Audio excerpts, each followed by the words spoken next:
Great to have you with us on The Full View this Saturday. President Cyril Ramaphosa says the public is yearning for a revolutionary healthcare system that will ensure access to quality healthcare. He was speaking on the first day of the second Presidential Health Summit in Boksburg, east of Johannesburg, yesterday. The two-day meeting was called to take stock of the progress made since the last summit in 2018 and assess the country's health system towards implementing the national health insurance. Well, Business Unity South Africa's Dr. Stavros Nicolaou is on Zoom with us tonight to share some thoughts from the perspective of business. Thank you, Stavros. As always, Business Unity saying you will support an NHI in principle. Tell us more. Francis, firstly, thanks very much for having me on. And perhaps a little prefacing into responding to your question. I think that we viewed the health summit, the presidential health summit, as a positive because I think it places in perspective that the presidency is treating healthcare as a priority in our country. We all know the consequences of having a healthcare system that cannot respond either effectively or timelessly. We saw that during COVID. So we appreciate the presidency prioritizing healthcare. On how business and the private sector views national health insurance, we're embracive of it under certain conditions. These conditions are that we leverage the best of both of the private sector in the one instance and then the public sector in the other. So this is not a competition between the two. And to the extent that the National Health Insurance Bill enables a bridge to be built between the two so that we can best optimize the resources, capacities, and capabilities. And I might add human resources that we have in healthcare. We are, of course, supportive of it if we're able to build a bridge between the two sectors. Now, the question of whether we can do this, we've done this previously during COVID, and we had a particularly effective vaccine rollout in our country. There might have been anti-vax, an anti-vax aspect to it, sort of deep into the rollout program. But certainly when the private and the public sector worked together, the response was a very good one for the country. So we would like to see the two sectors working together, not an aim to weaken either one or both of the sectors. And this refers specifically to Section 33 of the bill in its present form. We would like to see some tweaking to enable that bridge to be built. Okay, so exactly how does that bridge, what does it look like? Because what you're alluding to is are the concerns that have been raised by business people that maybe the private healthcare sector, it's expensive in South Africa, but people come from all over the world. We have some great doctors, great specialists, and it seems to be working. So the fear has been that could be cut down. Maybe if you take away incentives for doctors, you limit what they can earn, you tell them where to work. Some of them may even leave. So do you have a workable plan of how both these pillars can be left standing and working well? Our plan is a three-point plan, and we outlined this at the summit on Thursday when we spoke. We had an opportunity to present business's case. The first point is that we require a dual payer, dual purchaser system. So we're not favorably exposed to a single payer, single buyer system, because that would mean you would weaken either one of the two sectors.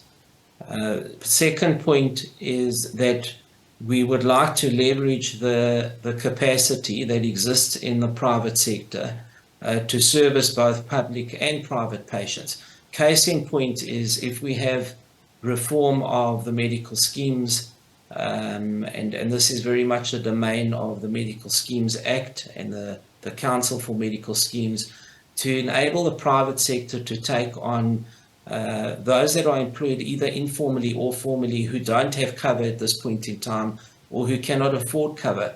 So we could take, we believe, several hundreds of thousands, if not millions of patients who are uncovered, we could get these patients into these low benefit options and take those patients off the hands of the state.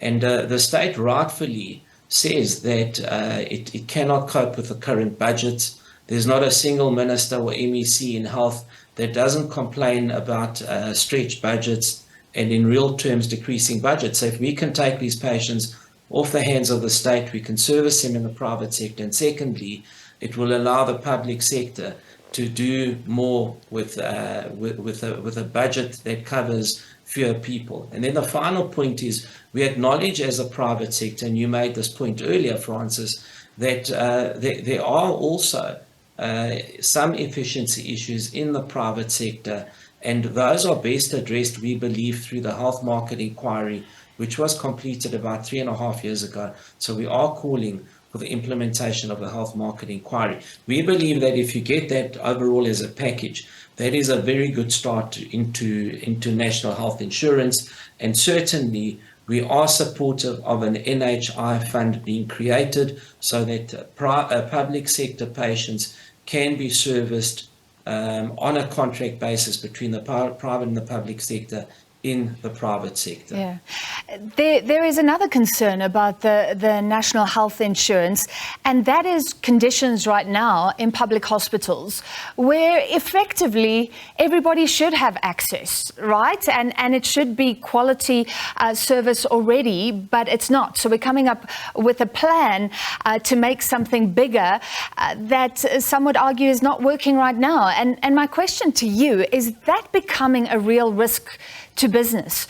We know that the rolling blackouts are a risk, but these are workers. These are people, productive members of the country who are trying to get help and not always being helped. I mean, we saw this week a story of pregnant women, again, being left on the floor or on chairs. We don't really have an access issue in our country. We've got an issue of quality and inequity in healthcare. I think those are, because most people can access a facility in our country. It's just the quality of care, as you've correctly pointed out. And we believe, again, as I was saying earlier, that the public sector is overburdened because it is a system that is having to take on around 45 to 48 million patients with shrinking budgets. So the logical thing to do is, if you are to improve the quality of care, there are a number of things you need to do, like reducing corruption and maladministration, for example. But if you have a budget that speaks to servicing an appropriate number of patients because you've allowed the private sector to come in and make available some of its capacity and some of its capabilities, then that is the best way to start improving healthcare in both sectors, for that matter, because it will benefit the private sector in that you will have more volume throughput and therefore improve efficiencies. But on the other hand, the overburdened state, you will be able to relieve some of that and get better value for what are unfortunately shrinking budgets in the public sector. And at the summit, all the MECs of health from all 9 provinces were present, from what I could see. And this was a common complaint amongst all 9 of them, that they are expected to deliver more. The demands are higher from patients, but they in real terms are receiving shrinking budgets. Yeah. So let's try and solve these issues with immediacy by getting the 2 sectors to work together. And we have done so in the past. There is some type of a blueprint. Let's just take that blueprint forward and remove any red tape, administrative burden, etc., that might not enable this bridge to be built. Let's rather build the bridge and move forward. All right, thank you. We appreciate that, and I hope we can chat again. I mean, there's interesting developments, more players going into health insurance at those lower ends like you talk about. But let's chat in future. That was Business Unity South Africa's board member, Dr. Stavros Nicolaou.